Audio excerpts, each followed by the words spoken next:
For this presentation, we will go over cellular respiration and photosynthesis.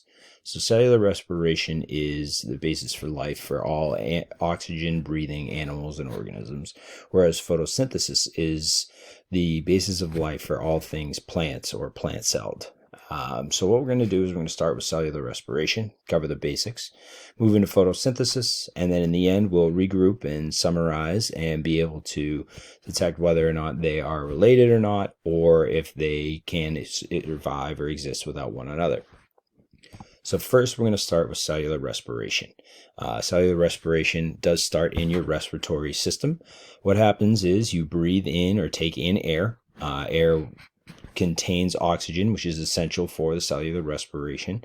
That oxygen is filtered out through your lungs into your cells, and your cells will use it to break down glucose. So as glucose is being broken down, energy is created, which makes cellular respiration a catabolic process.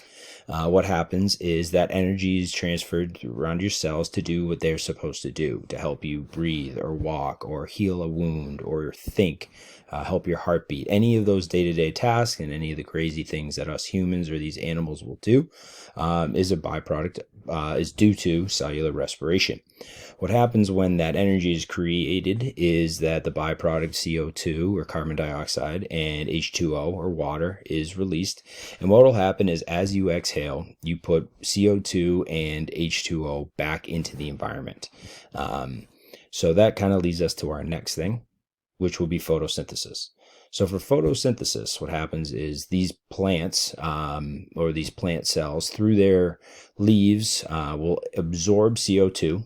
Through their roots will absorb water, and through the sunlight they'll gain the energy to create an anabolic process where that CO2 and H2O are combined in order to create glucose. That creation will leave oxygen as a byproduct.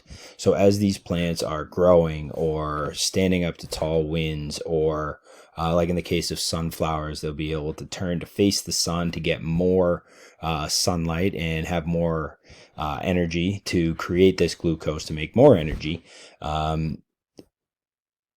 Oxygen will be released. So what happens is as they take in CO2, they perform this anabolic process where they get to create energy or glucose for themselves and then expel oxygen.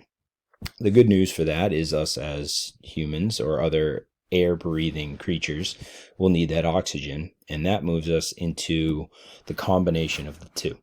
Essentially what happens is it's a constant cycle. As plants expel their oxygen, animals, humans will breathe it in. As we breathe it in, we create that catabolic process where we're using the energy in our cells in order to do our day-to-day functions, heal ourselves, grow, and then expel that CO2, and the process starts again where the plants absorb that CO2. They create their glucose with that sunlight and the water that they absorb and expel that oxygen, and it happens over and over. So chemically they're not exactly the same. They are related in the way that they do create energy or give energy to the organisms that they're occurring in, but without one another we'd run out of oxygen or we'd run out of CO2, and neither oxygen and air breathing animals would be able to survive, and there goes the product or the use of the other either plant or animal, and without one the other will not survive. So yes, they are definitely related, and no, they would not be able to exist without one another.